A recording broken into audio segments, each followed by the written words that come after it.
Okay, hi guys, good afternoon and welcome back.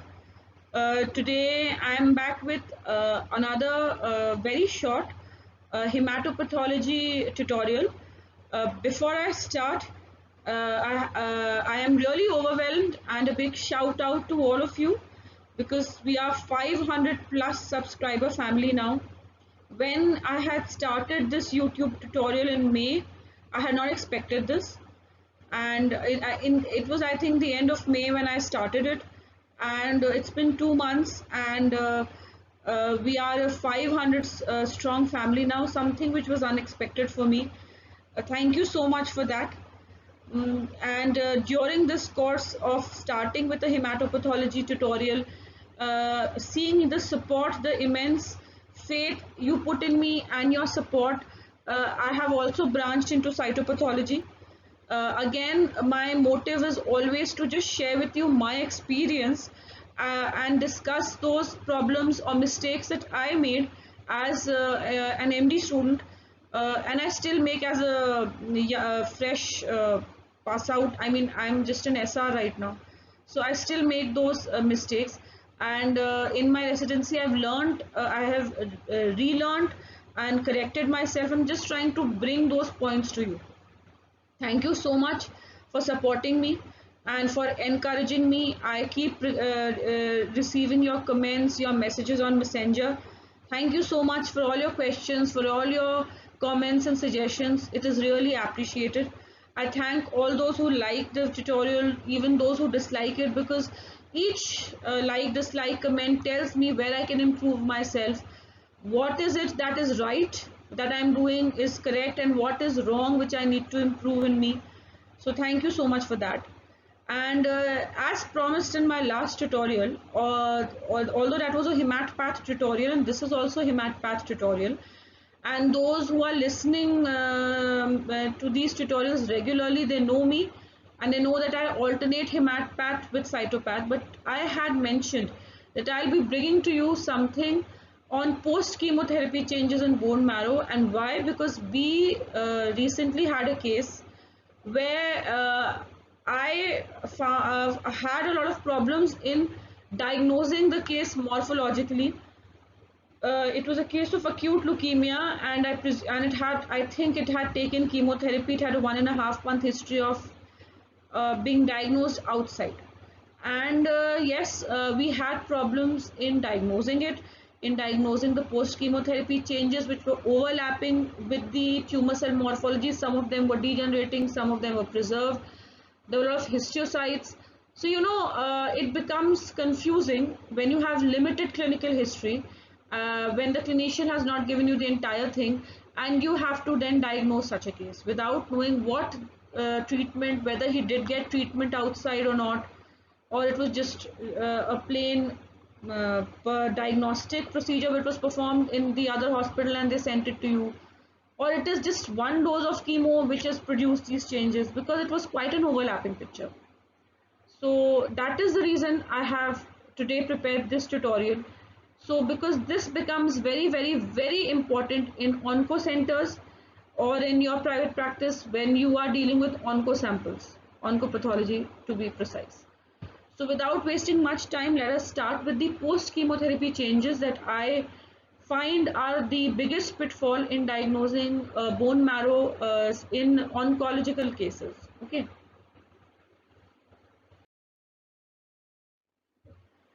A lot of this would have some written material. I have increased the number of written material for this particular topic because there are certain things that you should know. You know how it looks, but you have to know that this thing is present in post chemotherapy marrow. Hence, you don't have to confuse it with other diagnoses. Supposing I give you necrosis, I have already shown you bone marrow necrosis in a couple of previous tutorials. I'll show it to you again, but so you know that there's something called bone marrow necrosis and you know how it looks, but you should know that it also occurs in a post chemotherapy marrow. So that is why you'll see that as compared to other tutorials, you'll see a lot more written material in this tutorial. So when you receive a post chemotherapy marrow, what are the points that that have to be commented upon clinically? Before I discuss these, let me tell you, I have compiled these points from articles, from books, as well as my own clinical experience that I've had till now, and then I have put these in the lecture. So I'm telling you I have referenced some of these articles so you can see, and the images again are from the Google. So you have to know, you should have an idea, or a clinician should comment upon, or you should ask the clinician about the remission status. There is for the PGs, you are going to read it. For the people who have done MD, they know it, that we have to tell the clinician about the morphological remission in particular leukemia or lymphoma which is infiltrating the bone marrow. The clinician needs to tell us about the molecular status and the clinical status of the patient. If you are working in a center where the molecular setup is available, then you yourself can do the molecular examination and you will be commenting upon the morphological and the molecular remission status. Clinician needs to tell you about the clinical status of the patient. Remission can be hematological / morphological and molecular. ठीक है. CML एक बहुत ही अच्छा example है for you to read about remissions, MRD, etc. So go through CML once, go through the what is minimal. I'll deal with it a little bit because MRD is something which is mainly molecular. There's an entity known as minimal residual disease. The cutoff is 0.1. I presume a 0.01. I'm going to clarify that in the next lecture, because that is more of a molecular entity, so I'm not discussing it here. This tutorial is just morphological tutorial. So in minimal residual disease, if you feel when on examining a post chemotherapy marrow that there are some percent, or there's some, or maybe the marrow is completely necrosed, or there is fibrosis, you feel that there might be blasts, you perform flow cytometry and then you assess what is the percentage of remaining blasts in that sample. And if the cutoff of 0.1, I think it is breached, then there is still residual disease and you have to alert the clinician about it. Morphologically, in a post chemotherapy marrow, 5% blast is the cutoff. Less than 5% blast, it means that the marrow is in morphological remission. More than that, it is not, and you should ask the clinician to perform ancillary higher investigations like flow cytometry, MRD, etc.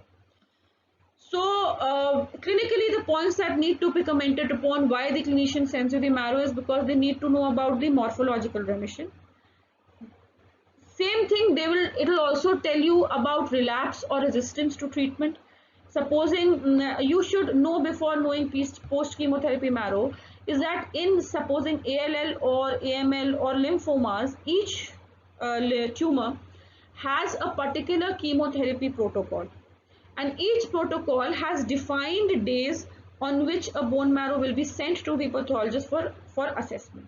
It could be the 14th day, it could be the 21st day, 28th day, 30th day, 33rd day. It depends on what cancer you have and what you are dealing with and what the chemotherapy protocol is.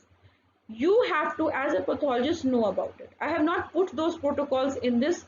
I'm telling you that you can download the NCCN guidelines. They're available on Google and you can read from that. You can download any textbook for clinical hematology and read from that. There you will get an idea. These tables, like ALL has BFM 95 protocol. Similarly, there is RRC, etc., which is given for AML. Then NHL has its own treatment protocols. Hodgkin lymphoma has ABVD. So all this is there. It is given, like CD20 positive tumors, they give rituximab. So these things are given. You have to just read it. These tables, these charts are made, and in these charts, in these tables, it is given when the bone marrow has to be performed. As a hematopathologist or as someone dealing with leukemic bone marrows, you need to know that this marrow has been sent to me on this day for this thing, for this remission status. Even the days on which the molecular will be done is defined. So it is more like a calculated table which you have to follow. So if you feel that on a particular day for a particular lymphoma leukemia, the marrow was sent and it showed complete recovery, there were no blasts, no infiltration. However, after a certain period, the same marrow, same patient is repeated again and the patient is on chemo, and you see a large area of necrosis with blast or something, then you know that this is a relapse. Or it is a treatment failure, that during induction only the marrow is not responding, you can still see areas of blast mixed with necrosis. Or there are blasts, and those blasts are not even going away on the 14th day, on the 28th day, or on the 33rd day, whenever 21st day, whenever the sample is sent to you. So no, you know it is resistance to therapy or treatment failure. In cases where transplants are done, then again the marrow is sent to you to assess कि जो cells हमने transplant किए थे वो उसका क्या status है, marrow उनको accept कर पाया है कि नहीं कर पाया है. That again has its specified day, and then the way you comment upon it is also specified. In fact, there's an entire flow cytometric morphological data where you comment upon the CD34 positive population that is present, the stem cell, mononuclear stem cell population that you have to give a score for that, the percentage, so that the bone marrow cells can be harvested. That is something a little for the maybe postgraduate third years or people interested in hemat, and maybe I'll take that someday, that as a separate topic. Of course, marrow tells you about opportunistic infections and any specific disease in a person on chemotherapy, and relevant changes after therapy. These are the points you need to comment upon when you are seeing a biopsy of a post-chemo patient. So this is nothing, this is just how it is an integrated diagnosis of a post-chemotherapy marrow, where you have to correlate with therapy related changes, how the marrow is connected, whether the patient has been transplanted or not, whether the disease is acute Luke, chronic Luke infiltration, just for staging and lymphomas. So you have to, gather all the information and then give a diagnosis. So coming quickly to the morphological changes, there are two types of changes. One, when the chemotherapy is being given and the marrow gets suppressed. Second, when the marrow starts regenerating, either by itself, once we shift from aggressive chemo to lower dose chemo, or if you give something known as colony stimulating factors, which help in the marrow to regenerate if the marrow is not regenerating by itself. So the myeloablative therapy, that is when the marrow cells start decreasing, you will see aplastic marrow or hypoplastic marrow. Marrow fat कम हो जाएगी, fibrosis बढ़ जाएगी, there will be edema. You will see a lot of pink fluid. You can see necrotic granular pink material. The sinuses can be dilated. You can see RBCs in them. Lymphocytes, plasma cells, histiocytes are very resistant cells and they are last to disappear. Okay, you can, and of course the stromal cell percentage will increase. So this is how your marrow will look.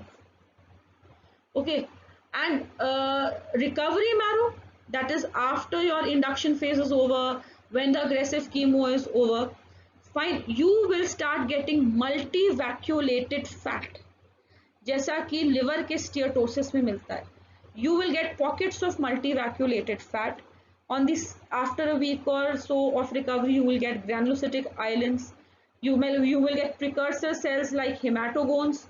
I'll take a lecture on that. I've taken it once before. I'll repeat it later on. Hematogones are large mononuclear precursor lymphoblasts, commonly seen in B-cell lymphomas, leukemias, which lack a nucleoli but mimic a blast. They will have no nucleoli. They will never appear in sheets.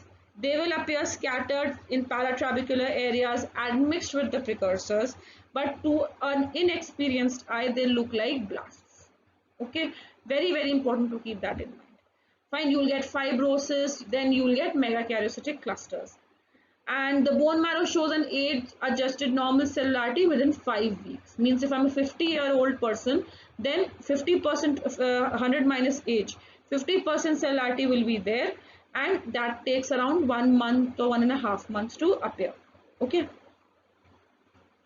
So this pocket is regenerating. Here you can see some megakaryocytes, erythroid colonies, some hemorrhage, some hemocidrin, brown जो दिख रहा है वो hemocidrin laden macrophages. Okay, growth factors are given when the marrow after post chemotherapy is not able to regenerate. Then you give patients GM-CSF injections, and clinically the patient will complain of bone pain. extreme bone pain as the bone marrow tries to regenerate, recompensate under injectables. So what are the injections? GCSF, GMCSS, EPO, TPO. They will give rise to regeneration of erythroid, myeloid, as well as megakaryoblastic proliferation. Important to note is the topographical distribution of the cells. If on giving GMCSF,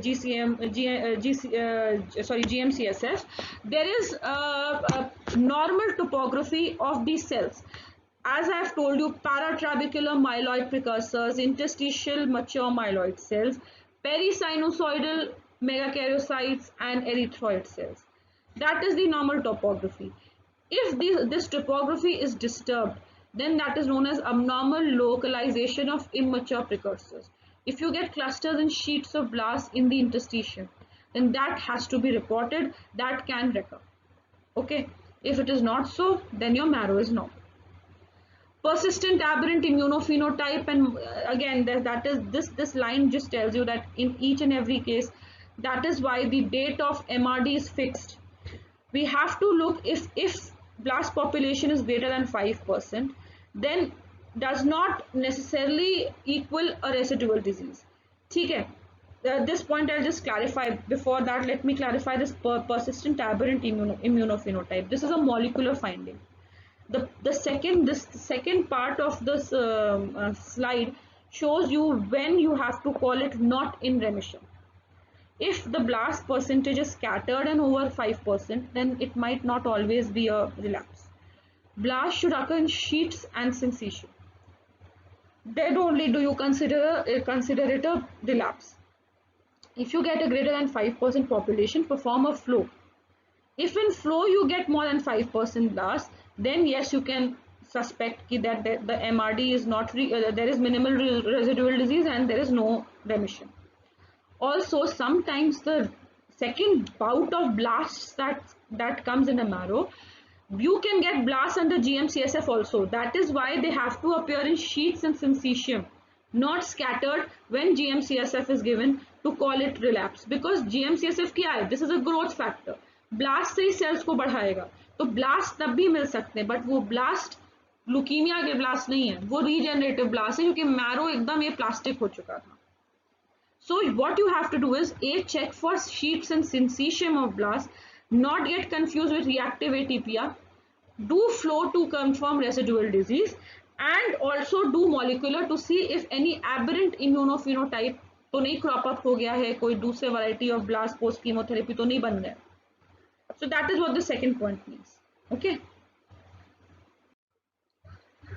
Second thing that confuses people a lot is whether it is MDS leading to AML where you don't have a history of previous chemotherapy but you feel कि कहीं कहीं fibrosis है, कहीं कहीं hypocellularity है, necrosis है, तो हो सकता है इसको कीमो मिला हो.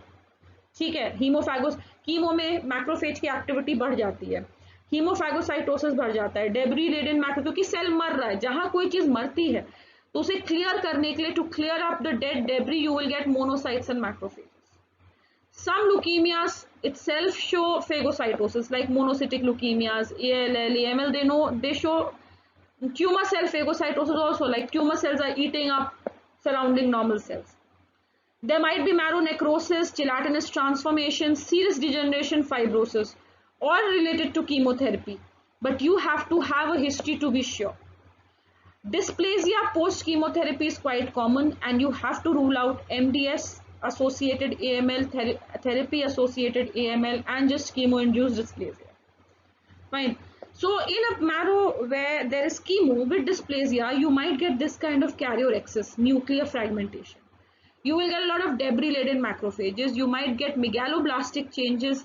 You might of course get dysplasia, which is confusing you that it is a MDS AML or a TAML or a residual leukemia. So look for presence of micromegakaryocytes. Also, if the changes persist even after 6 weeks of post chemo, then it has to be something else, something dangerous. If it resolves within 6 weeks, then it was a post chemo change.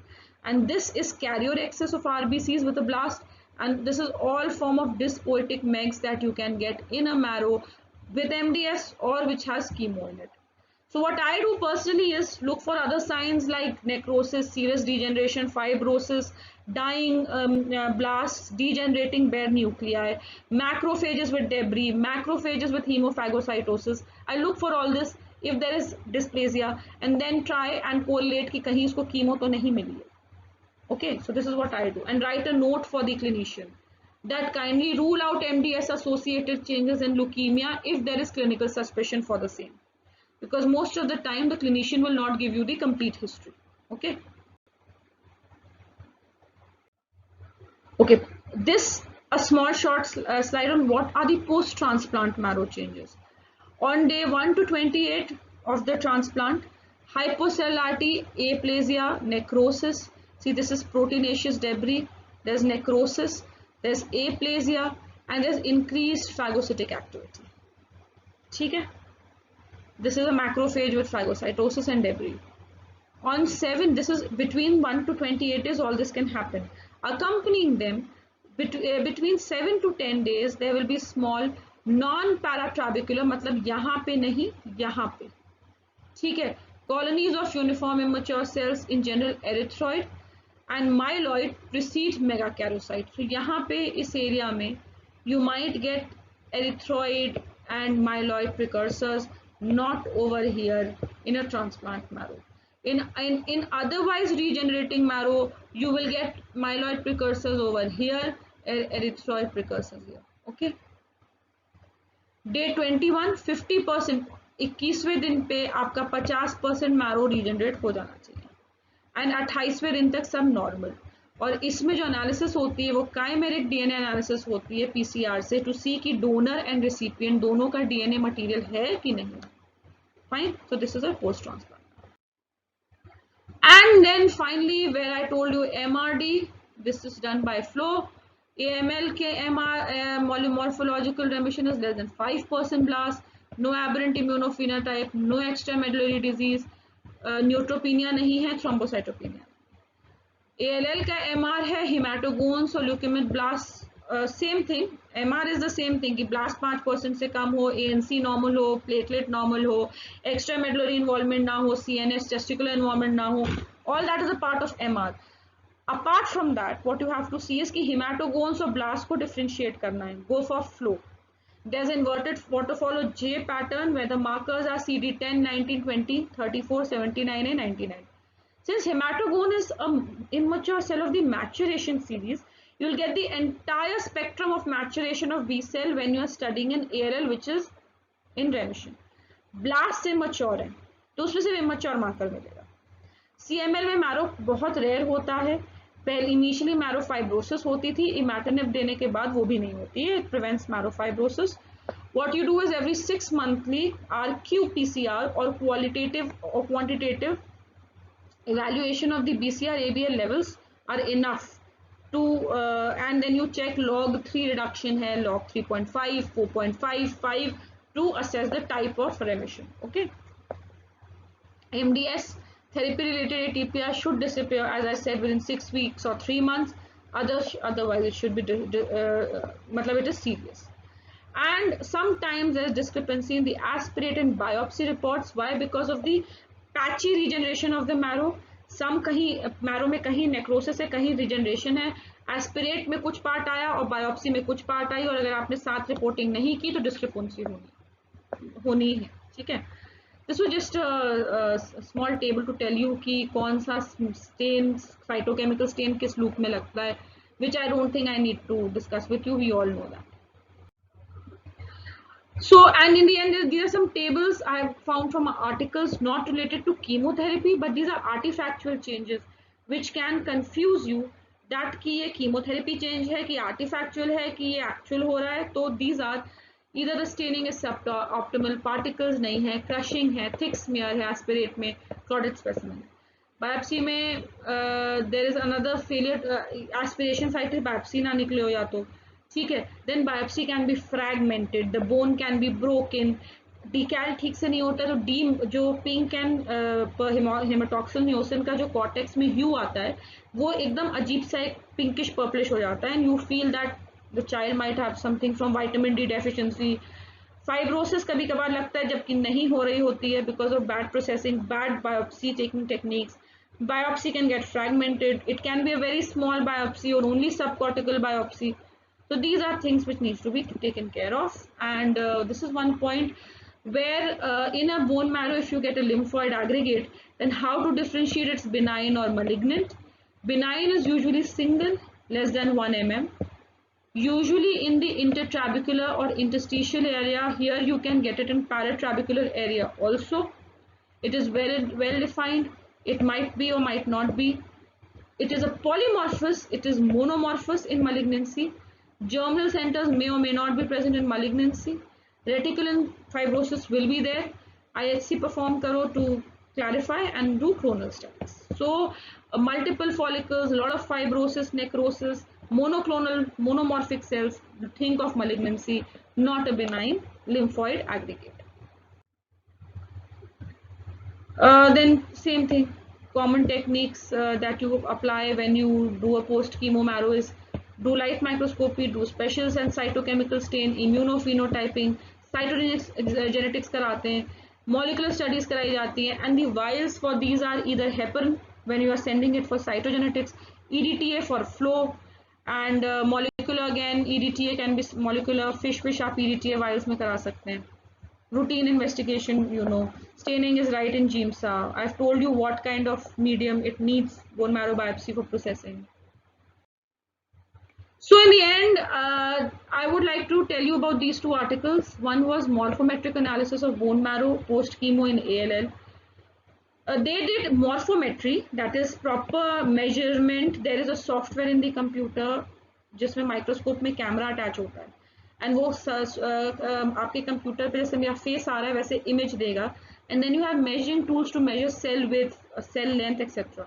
So this person, Nguyen, if I'm Tuang V Nguyen, if I'm pronouncing it correctly at all, he and his team did this in ALL, and they saw that there's increased fibrosis, and the area occupied by bony trabeculae reduces in post chemo ALL. Cellularity was higher in ALL samples due to leukemic infiltration, while the percentage of normal elements was lower. During induction, there was decrease in cellularity at day 15 of therapy with further decrease in the end, and the increase in area occupied by fat and sinus. Reticulin fibrosis decreased throughout as the marrow recovered and MEGs increased. Okay. Another paper, and this was by Khalil et al. And they said this was on AML. From day 14, differential slope of recovery occurs. There's no difference in male and female. There's regenerative hyperplasia. Megakaryocytes can be seen even when platelets are not there. CD10 B cells are there. Patterns of recovery after day 60 of post chemo and post transplant are similar, as I've discussed. Another, this I think already referenced, and this one, another paper that you can read. It's a good paper. So yeah, I told you this would be a short video. The purpose of making this video was that presence of necrosis, dysplasia, fibrosis, and hematogones. These are confounders. Hematogones are regenerative cells, can be seen in aplastic anemia, in MDS, in regenerative marrow. Post-infection in neonatal marrow as a physiological process.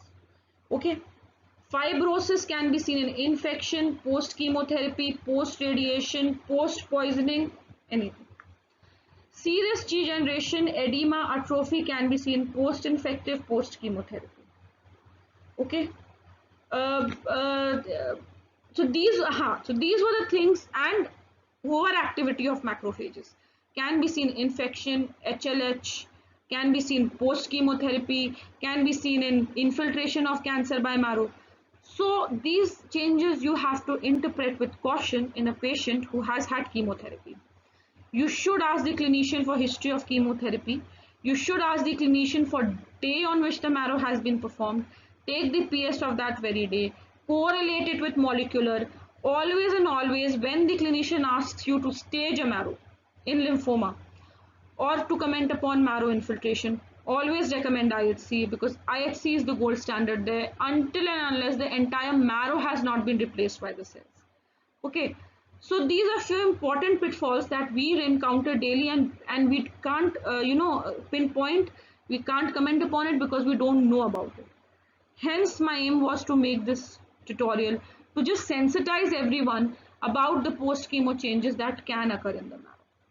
So I hope this would be of help to you, and your suggestions are most welcome, and thank you for your patience here.